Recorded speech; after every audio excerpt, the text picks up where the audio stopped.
Victoria Villena nos va a hablar de los test para evaluar la capacidad de contextualización clínica de los conocimientos del alumno y el residente. Contextualización clínica del alumno y, bueno, del residente, realmente del que se presenta a ese test.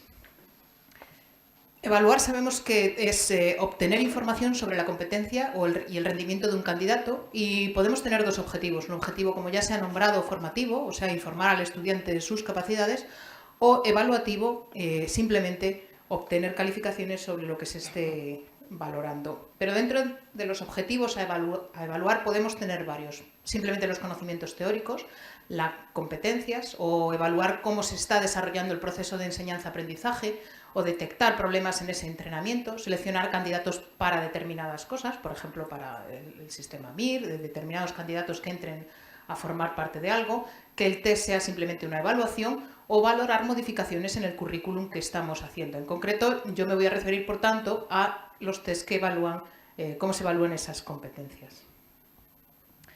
Dentro del dominio cognitivo sabemos que no solamente es importante recordar, aprender de memoria determinados datos, evidentemente esto es básico, pero eso es solamente el comienzo. Hay otras muchas funciones que realmente son mucho más importantes en el proceso de aprendizaje. Comprender, reconocer, razonar, inferir, deducir y finalmente decidir. Y decidir es lo que más marca nuestra actividad clínica. Una vez que hemos comprendido, hemos escuchado al paciente, hemos visto las pruebas clínicas o de laboratorio que hemos hecho, finalmente lo más importante es decidir qué diagnóstico nos parece más probable y qué tratamiento nos parece más adecuado también para ese paciente.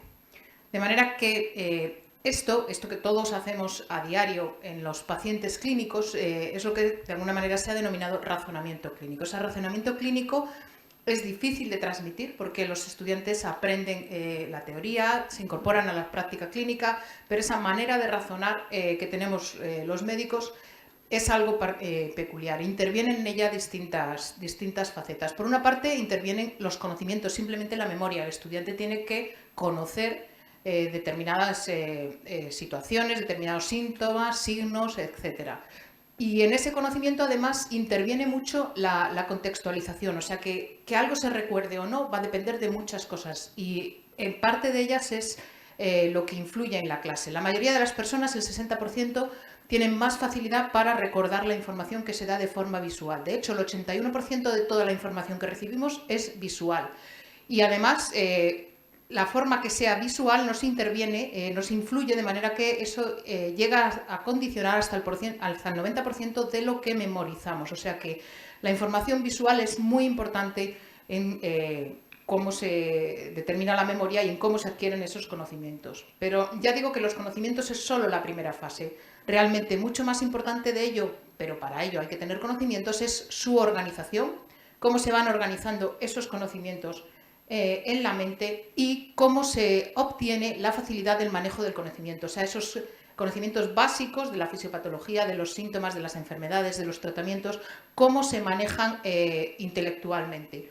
Y en ello interviene la eficiencia del aprendizaje y la contextualización. O sea, no es lo mismo aprenderse una enfermedad de memoria a estar en la planta, ver pacientes con esa enfermedad. La manera que se fija en la memoria es completamente diferente y la manera en que perpetúa o permanece en la memoria a largo plazo es completamente diferente cuando el estudiante lo ha aprendido desde un punto de vista de contextualización, no solamente en los libros. De manera que, como digo, se les enseña los síntomas, los signos, se les enseña qué enfermedades se configuran con esos síntomas y signos, qué pruebas diagnósticas podemos utilizar, pero lo que es más difícil de enseñar y habitualmente se enseña menos es ese razonamiento clínico, que es lo que nos va a llevar desde esos síntomas y signos a las enfermedades, a determinar que el paciente tenga un determinado diagnóstico diferencial.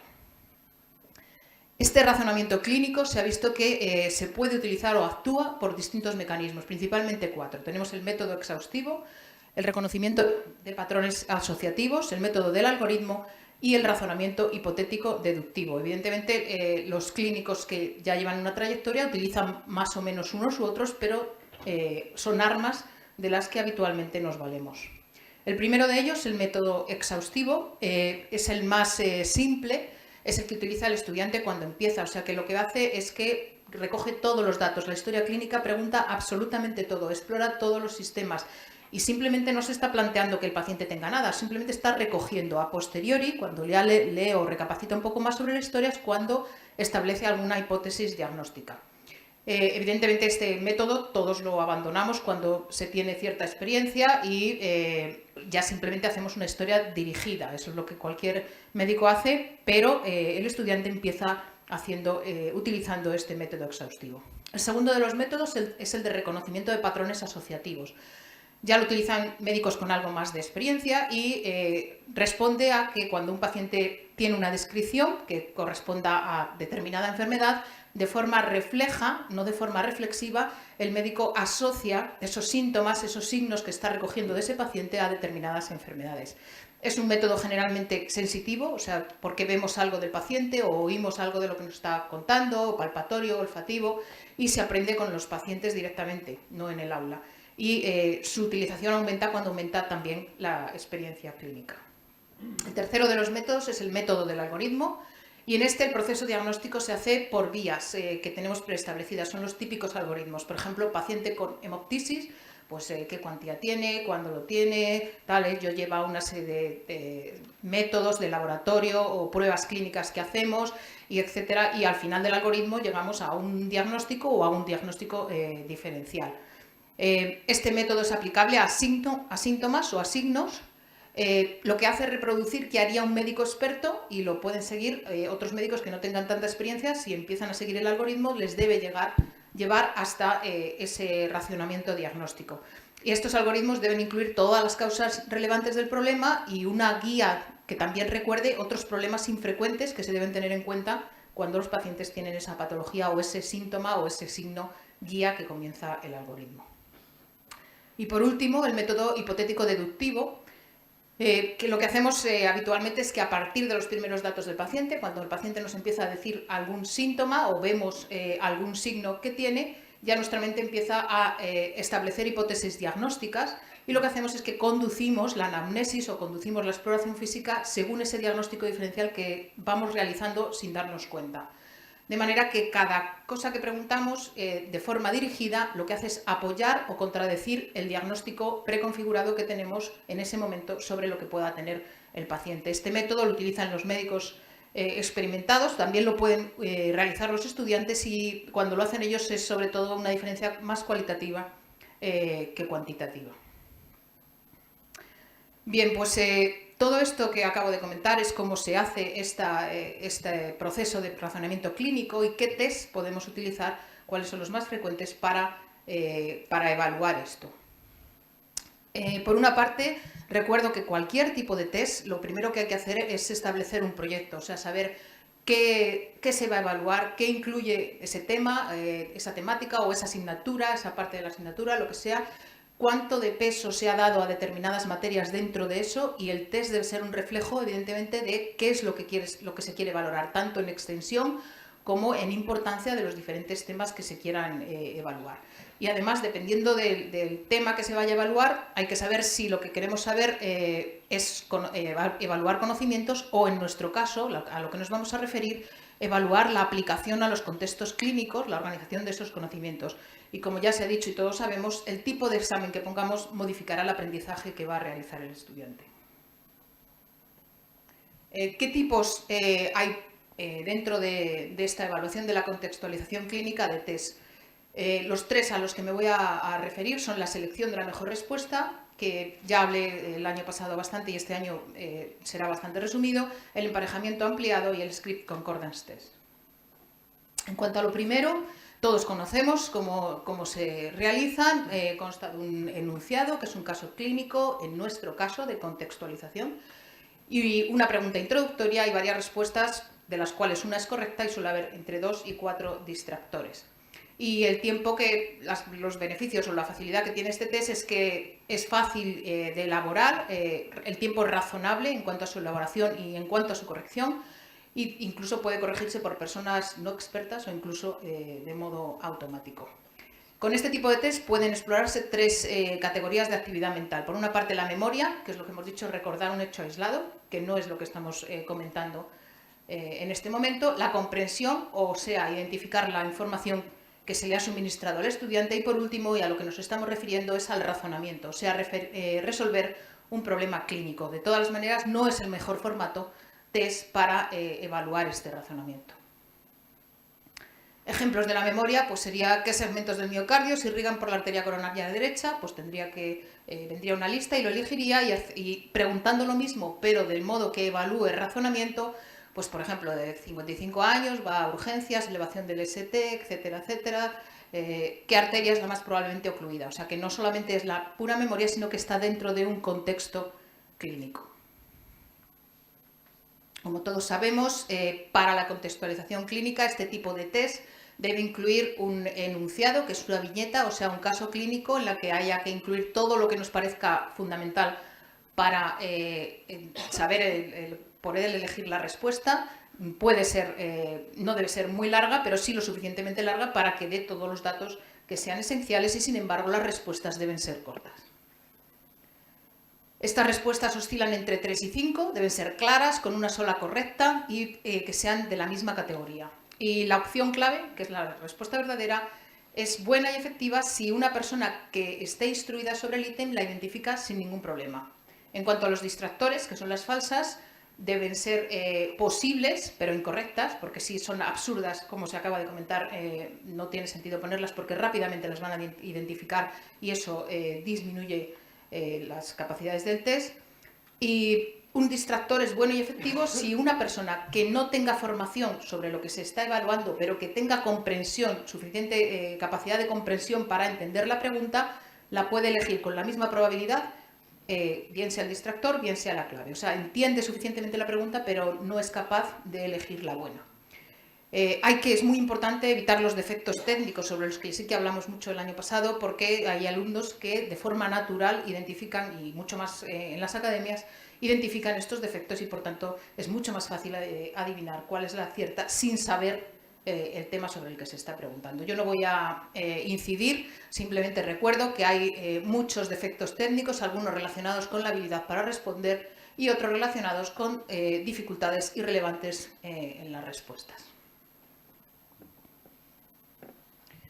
El segundo tipo de preguntas que vamos a comentar es el emparejamiento ampliado. También hice algún comentario el año pasado y ¿cómo se construye este tipo de pregunta? Bueno, pues consiste en elegir una serie de opciones, que se pueden dar hasta 26 porque se van poniendo letras del abecedario, con una serie de casos o supuestos clínicos, de manera que cada respuesta puede corresponder a una, a varias o a ninguna pregunta. O sea que hay respuestas que no corresponden a ninguna de las preguntas que se ha hecho. Y cada respuesta, además, debe tener al menos 4 distractores dentro de esa larga lista que hemos dicho inicial. Es un formato bastante más recomendado que el anterior para la contextualización clínica, porque puede evaluar la toma de decisiones o la solución de problemas clínicos y disminuye, evidentemente, la probabilidad del azar. De manera que lo que hacemos es, tenemos un tema general, una lista de opciones, una oración introductoria y una serie de enunciados. Este es un ejemplo. El tema general es la astenia. La lista de respuestas puede ser mucho más larga, ya he dicho que hasta 26 son estas. Y la pregunta introductoria sería, para cada paciente con astenia, elija el diagnóstico más probable. Por ejemplo, y a partir de aquí vienen las preguntas, que son todas ellas viñetas, o sea, casos clínicos, porque lo que queremos es evaluar esa contextualización. Y igual en ellos podemos elegir los factores que queramos, síntomas, signos, datos de laboratorio, pruebas diagnósticas, lo que creamos que es conveniente, y hay que elegir dentro de esa lista de respuestas posibles la que nos parezca más adecuada. Podemos hacer tantas preguntas como queramos respecto a esa lista que hemos dicho inicial, porque como ya he comentado, cada respuesta puede corresponder a más de una pregunta. Para redactar este tipo de preguntas, se selecciona primero cuál es el tema general sobre lo que lo queremos hacer, después la oración introductoria, después la lista de opciones y por último los enunciados. Las recomendaciones que se establecen en este tipo de preguntas son seleccionar un tema para cada una, puede ser un tema de diagnóstico o de tratamiento o de patogenia o el tema que queramos. Y las reglas generales para redactarlas son similares a las previas, o sea, los enunciados tienen que ser claros, viñetas para la contextualización clínica, las respuestas deben ser cortas, sin verbos, o sea, más o menos las recomendaciones generales en cuanto a la redacción de las preguntas son similares a las que ya he comentado anteriormente. Por último, y lo que es más novedoso dentro de lo que comento en esta presentación, son los Script Concordance Testing. Este tipo de pregunta está específicamente diseñada para evaluar la contextualización clínica, de manera de que dentro de las tres que estamos comentando sería la más adecuada. En ella los estudiantes se enfrentan con situaciones clínicas y lo que tienen que hacer es elegir entre varias opciones que pueden ser reales, o sea, no son opciones absurdas, ninguna de ellas, sino que pudieran ser reales. Y lo que estamos haciendo con esto es evaluar eso que he comentado antes, el método hipotético deductivo. O sea, la manera en que tenemos los médicos de hacer ese razonamiento clínico se está evaluando en el estudiante o residente. No hay, por tanto, una sola respuesta válida, sino que pueden ser varias aceptables con mayor o menor probabilidad. Y las puntuaciones que se dan tienen en cuenta eso, las variaciones de los expertos en las distintas situaciones clínicas. Lo que hacen es comparar lo que dicen los estudiantes o los residentes, ya digo, con las de los médicos expertos. Este tipo de respuesta tiene una validez, una fiabilidad y una generalización que están bien establecidas. ¿En qué se basa este tipo de preguntas? Se basa en la teoría de aprendizaje por scripts. Lo que se basa esta teoría es que dice que el conocimiento médico se organiza en unas estructuras que se denominan scripts, que esas estructuras son como paquetitos de información que tenemos en nuestra mente, y lo que hacen es relacionar información clínica y fisiopatológica sobre categorías, sobre enfermedades, sobre pacientes, y lo que hacemos es interrelacionar mentalmente esos paquetitos de información. De manera que desde el punto de vista clínico lo que hacemos es que viene un paciente, el paciente nos da pistas de lo que nos está contando y tenemos tanto información verbal como no verbal que obtenemos en la anamnesis y en la exploración física. Con esto activamos determinados scripts y esto lo que nos hace es que generemos una serie de hipótesis de qué le puede estar pasando al paciente con esta información verbal o no verbal que nos está dando. Esta generación de hipótesis nos da que pensemos en determinadas pruebas de laboratorio, radiológicas o del tipo que sea, y las solicitemos, interpretemos esos datos y con eso aceptamos o rechazamos cada una de esas hipótesis de diagnóstico diferencial que hemos elaborado inicialmente. La misma manera de razonamiento es la que lleva este tipo de test. Se establece una viñeta que correspondería al paciente teórico. Esto activaría el script en el estudiante y se le introduce una frase que sería: si estuviera pensando en la enfermedad que sea y encontrara, o sea, esa prueba que se ha pedido, la interpretación de esa prueba, el diagnóstico sería más probable, menos probable, y eso es lo que se puntúa habitualmente, ahora lo vemos, entre -2 y +2. O sea, refuerza la hipótesis del diagnóstico diferencial que estamos haciendo o va en contra de ella o la deja igual.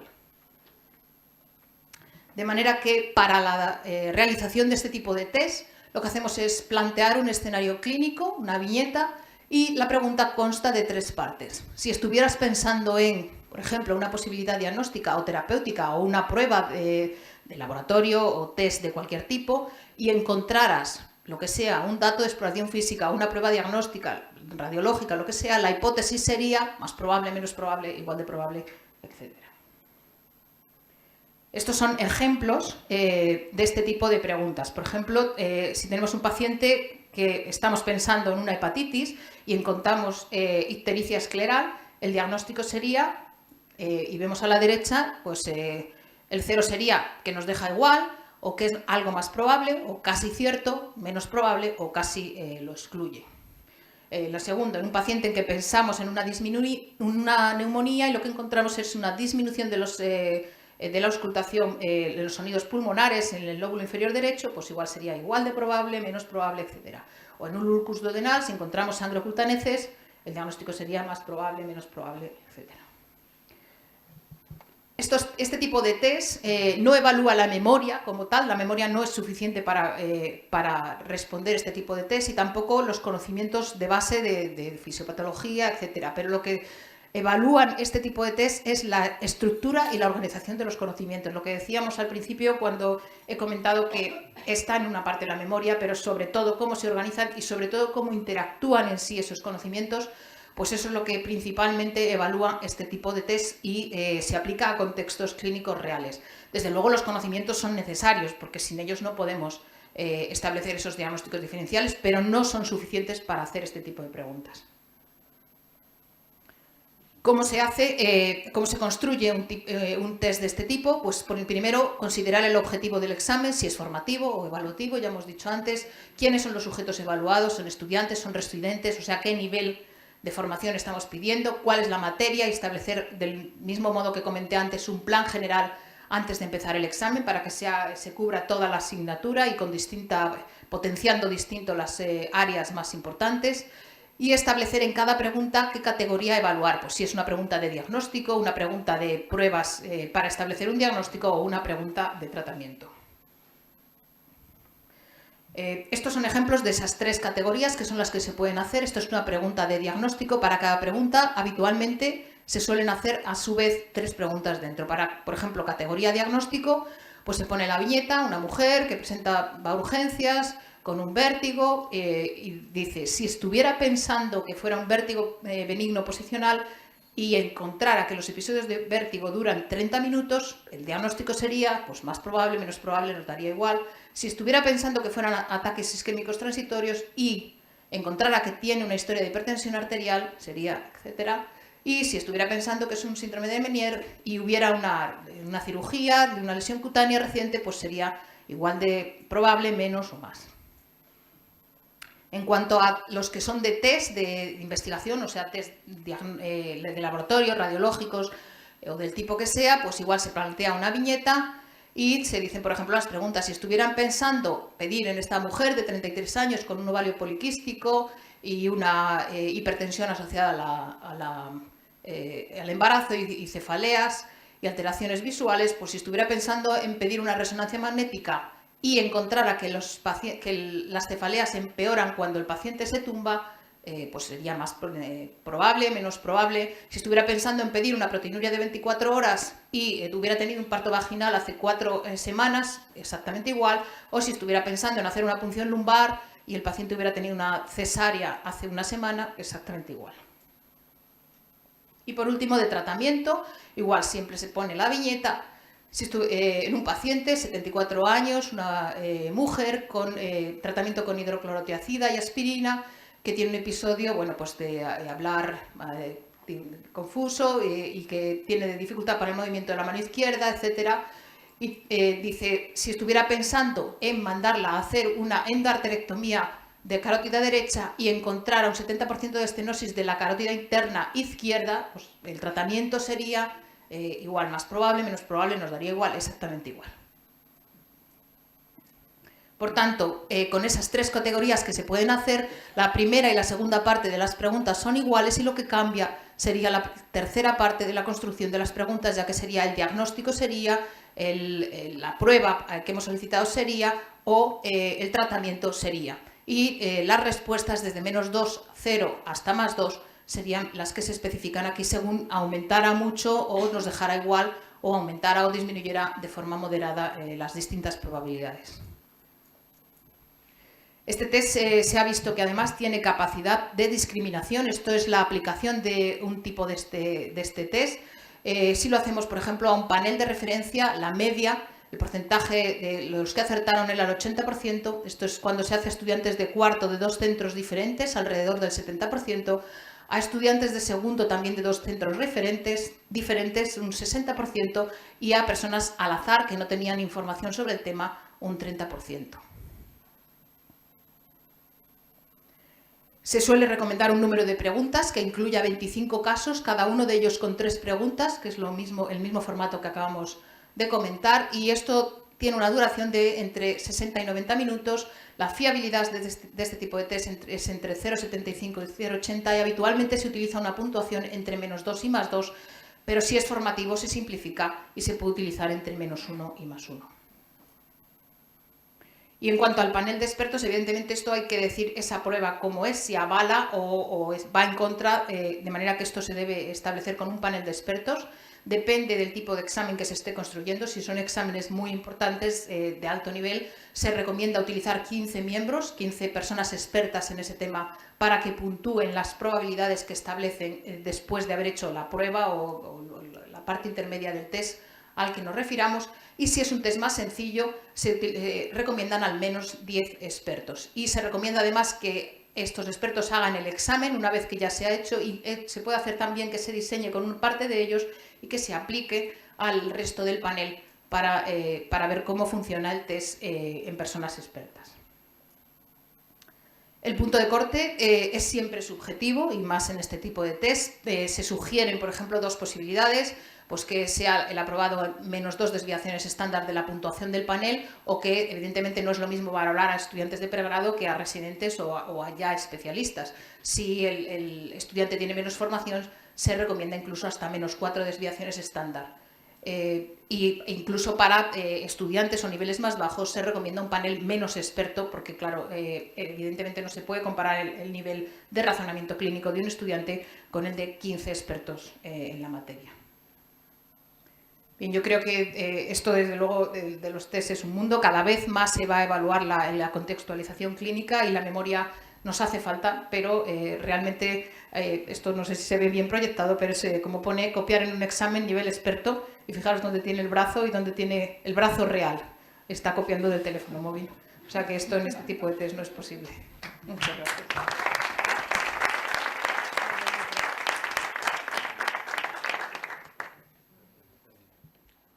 Muchas gracias. Perdón. Con lo cual, si el grupo de estudiantes es bueno, a lo mejor está suspendiendo gente que no debía suspender. Si el grupo de estudiantes es malo, pues a lo mejor estás aprobando gente que no debía aprobar. O sea, en esos dos tipos de exámenes, ¿cómo podrías establecer unos criterios absolutos teniendo en cuenta que nosotros no estamos seleccionando estudiantes? Estamos diciendo si un estudiante sabe lo necesario para aprobar. Sí, la elección de tipo de dónde establecer el punto de corte para el aprobado es un tema bastante complejo.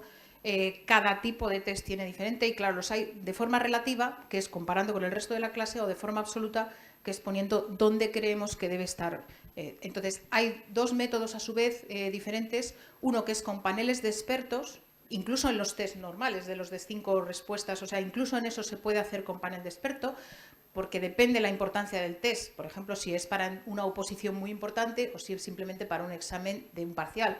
O sea que evidentemente el esfuerzo que hay que hacer no es igual, ¿no? La importancia que conlleva aprobar eso no es igual.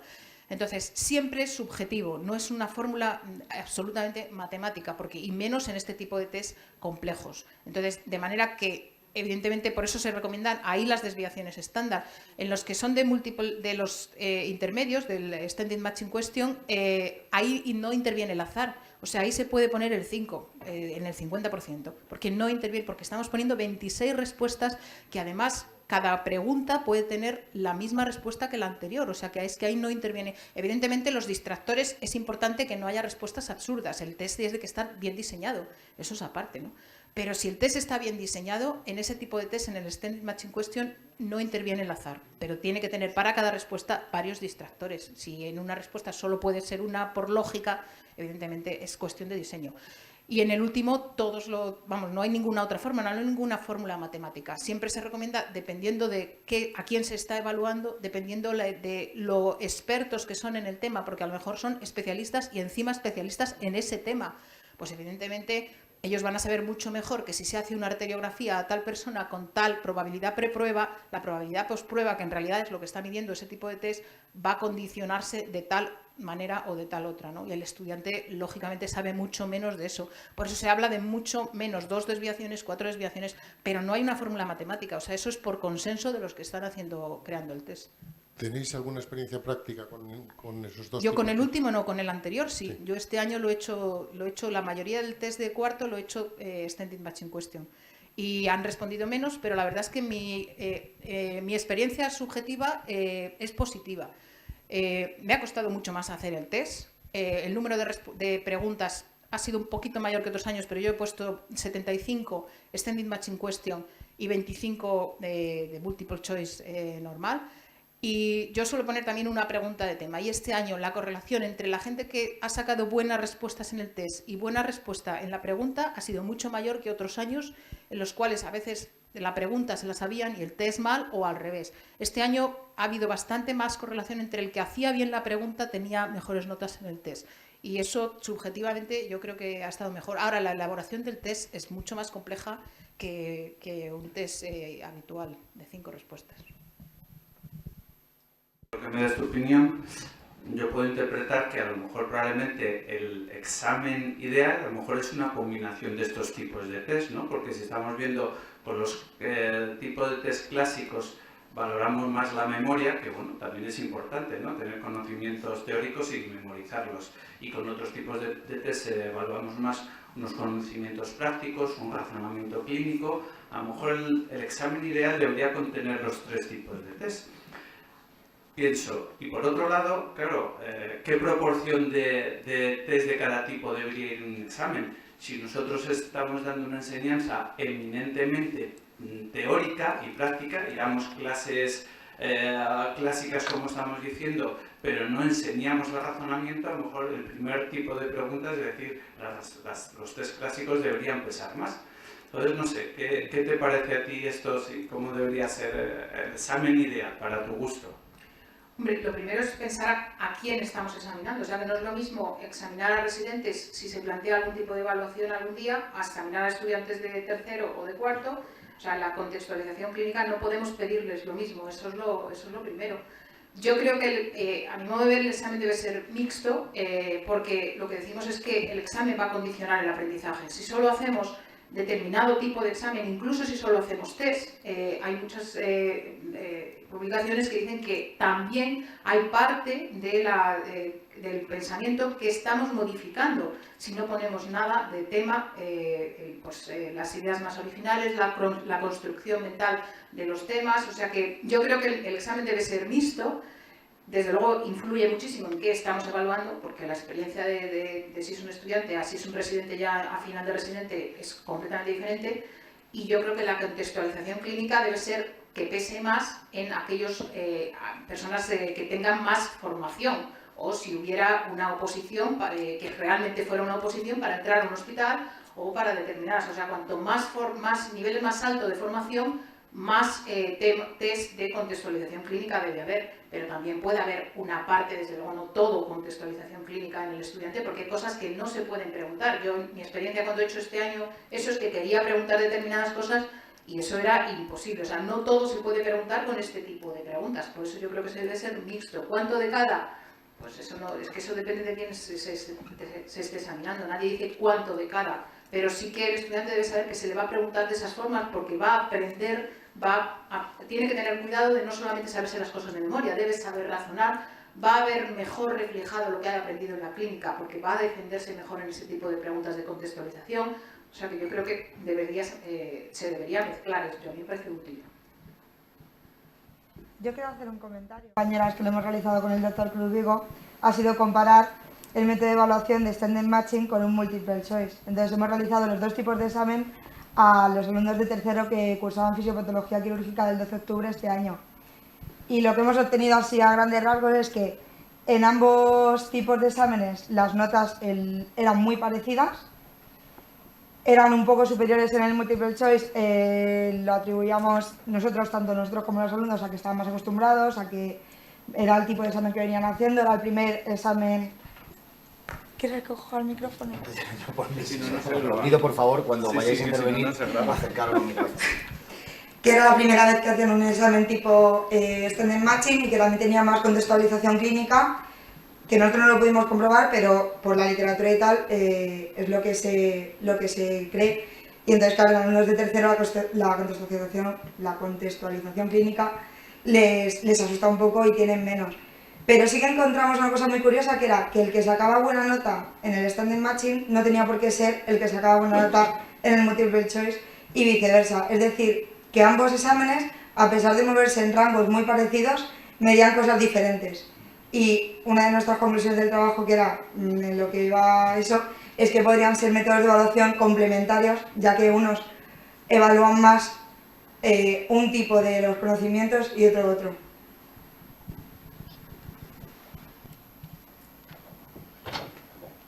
Uno evalúa mejor la capacidad de contextualizar sobre un supuesto, tarea clínica o situación clínica lo que conoces, y el otro simplemente es rememorar los datos que conoces.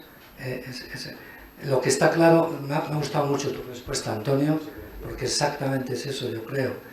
Y que decía a la audiencia que cada vez se utilizan más las preguntas de pareamiento múltiple. Las script son como un boom, las script concordance son como un boom. Son difíciles de elaborar, pero miden mucho mejor la capacidad de contextualización clínica, que es de lo que se trata, no la rememoración de datos. En el 12 de octubre pasamos un test de pareamiento múltiple en cuarto, quinto y sexto, y estamos muy satisfechos con el test. Ya desde hace 4 años que los pasamos. Situaciones, determinados síntomas, signos, etc. Y en ese conocimiento además interviene mucho la contextualización, o sea que algo se recuerde o no va a depender de muchas cosas, y en parte de ellas es lo que influye en la clase. La mayoría de las personas, el 60%, tienen más facilidad para recordar la información que se da de forma visual. De hecho, el 81% de toda la información que recibimos es visual. Y además, la forma que sea visual nos interviene, nos influye, de manera que eso llega a condicionar hasta el 90% de lo que memorizamos. O sea que la información visual es muy importante en cómo se determina la memoria, y hemos visto las pruebas clínicas o de laboratorio que hemos hecho. Finalmente, lo más importante es decidir qué diagnóstico nos parece más probable y qué tratamiento nos parece más adecuado también para ese paciente. De manera que esto que todos hacemos a diario en los pacientes clínicos es lo que de alguna manera se ha denominado razonamiento clínico. Ese razonamiento clínico es difícil de transmitir porque los estudiantes aprenden la teoría, se incorporan a la práctica clínica, pero esa manera de razonar que tenemos los médicos es algo peculiar. Intervienen en ella distintas facetas. Por una parte, intervienen los conocimientos, simplemente la memoria. El estudiante tiene que conocer determinado alumno y, bueno, del residente, realmente del que se presenta a ese test.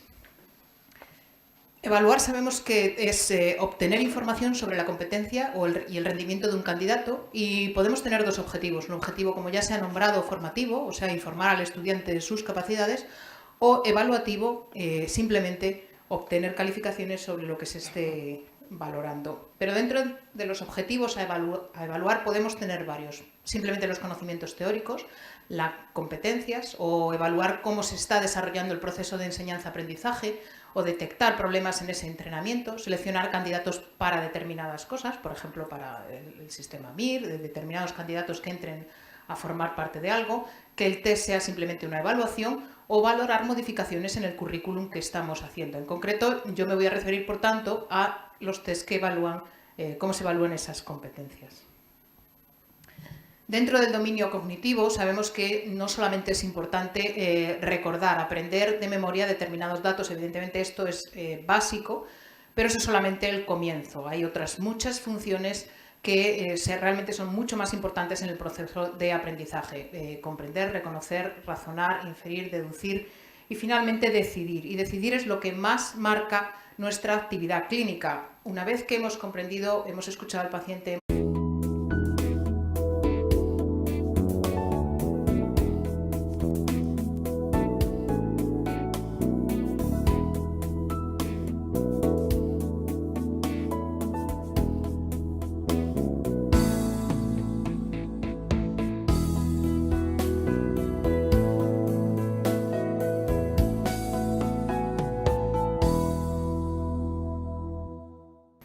Muchas gracias, Andrés. Sí. Victoria Villena nos va a hablar de los test para evaluar la capacidad de contextualización clínica de los conocimientos del alumno y el residente. Contextualización clínica de la